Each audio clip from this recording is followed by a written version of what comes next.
Hindustan voice, सच आपके सामने। नमस्कार, मैं हूं आपके साथ प्रांजल सिंह। आप देख रहे हैं हिंदुस्तान वॉइस। कल 12 जनवरी को देश में युवा दिवस मनाया गया था और कल युवा दिवस के दिन प्रधानमंत्री नरेंद्र मोदी ने एक भाषण दिया था, जिस भाषण ने बीजेपी गृह मंत्री अमित शाह और उनके बेटे जय शाह पे कई सवाल खड़े हो रहे हैं। प्रधानमंत्री नरेंद्र मोदी के इस भाषण के बाद हम आपको सुनाएंगे और आपको कई सारी दिखाएंगे कि क्यों ये विवाद खड़ा हो रहा है उनके भाषण के बाद। कल नरेंद्र मोदी ने वंशवाद पे प्रहार करते हुए भाषण दिया था, जो वो पहले भी दे चुके हैं। 2014 के चुनावों के दौरान उनका पूरा चुनाव प्रचार वंशवाद पे ही था और किस तरह कांग्रेस में वंशवाद होता है इस पे उन्होंने पूरा चुनाव लड़ा था। फिर से कल युवा दिवस के दिन प्रधानमंत्री मोदी ने वंशवाद पे प्रहार किया है और इसकी खबरें भी छपी हैं, हम आपको दिखा रहे हैं आपके स्क्रीन पे। मीडिया ने छापा है राजनीतिक वंशवाद, लोकतंत्र में नए तरह की तानाशाही, प्रधानमंत्री मोदी का परिवारवाद पर प्रहार। युवा सांसद महोत्सव में बोले पीएम नरेंद्र मोदी, वंशवाद देश के लिए खतरा, युवा करे इसका खात्मा। दूसरा, पत्रिका ने छापा है वंशवाद की राजनीति देश के लिए चुनौती है, जड़ से खत्म करने की जरूरत, पीएम नरेंद्र मोदी। अब नरेंद्र मोदी ने जब वंशवाद पे सवाल किया है तो ट्विटर पे ये जय शाह जो अमित शाह के पुत्र है उनको लेके काफी सवाल उठ रहे हैं, बहुत लोग ट्वीट कर रहे हैं और भाजपा में खुद कितना वंशवाद है ये हम आपको बताएंगे। एक कहावत है हिंदी में, जिसके खुद के घर शीशे के होते वो दूसरों के घरों पे पत्थर नहीं मारते, लेकिन शायद नरेंद्र मोदी ये भूल गए थे कि उनके खुद के जो घर है वो शीशे के, उनकी भाजपा खुद वंशवाद से भरी पड़ी हुई है। आपके स्क्रीन पे आप देख पा रहे होंगे एक लोटस पार्टी डायनेस्टिक पॉलिटिक्स, उसका एक बड़ा चार्ट है और ये लिस्ट काफी लंबी है जो पढ़ के मैं आपको भी बताने वाली हूँ। राजनाथ सिंह जो केंद्रीय गृह मंत्री थे, अभी जो रक्षा मंत्री हैं, उनके पुत्र पंकज सिंह भाजपा विधायक। सुषमा स्वराज जो स्वर्गीय सुषमा स्वराज है, उनके पति स्वराज कौशल मिजोरम के गवर्नर रह चुके हैं। स्वर्गीय राजमाता विजय राजे सिंधिया, उनकी बेटी जो है वसुंधरा राजे, जो राजस्थान की मुख्यमंत्री रह चुकी हैं, इनको सब कोई जानता है। वसुंधरा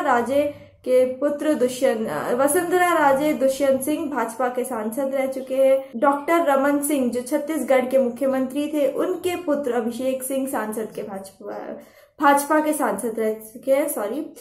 प्रेम कुमार धूमल, उनके पुत्र अनुराग ठाकुर। स्वर्गीय गोपीनाथ मुंडे, उनकी पुत्री पंकजा मुंडे भाजपा की मंत्री थी। यशवंत सिन्हा के पुत्र जयवंत सिन्हा।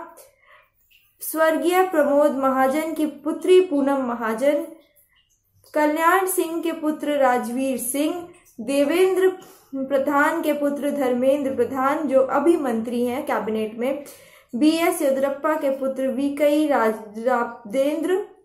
ये लिस्ट काफी लंबी है। बीएस येदियुरप्पा, फिर है बीवी रघुवेंद्र, राजनाथ सिंह, पंकज सिंह, ये सब कुछ नाम है। ये लिस्ट इतनी लंबी है कि मैं भी पढ़ने जाऊं तो काफी वक्त लग जाएगा। ये सिर्फ छोटा सा एक नाम है।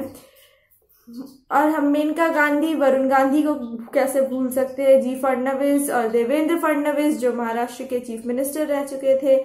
ये काफी लंबी लिस्ट है भाजपा के ही मंत्री और उनके वंशवाद की, यानी मंत्री, उनके बेटे, उनकी बेटी किस तरह भाजपा में आगे बढ़ती रही और किस तरह भाजपा में आम कार्यकर्ताओं का शोषण होता है, ये हम रोज खबरें पढ़ते हैं। और वंशवाद जो है वो कांग्रेस का काफी प्रचलित है, जिसपे बीजेपी पूरा का पूरा 2014 का चुनाव लड़ी थी, लेकिन वो खुद भूल गए कि उनकी पार्टी में ये वंशवाद कितना ज्यादा है। अब जो है जय शाह, उनके बारे में आपको बता देते हैं। जय शाह अमित शाह के पुत्र हैं, जिनको 2019 में बीसीसीआई का सेक्रेटरी बनाया गया था। उनके चयन पे काफी सवाल उठे थे क्योंकि बहुत लोग थे, बहुत काबिल लोग थे लाइन में जिनको बीसीसीआई का सेक्रेटरी चुनना था, लेकिन सबको सरपास करते हुए अमित शाह के पुत्र जय शाह ने पद ले लिया, सेक्रेटरी बन गए वो बीसीसीआई के।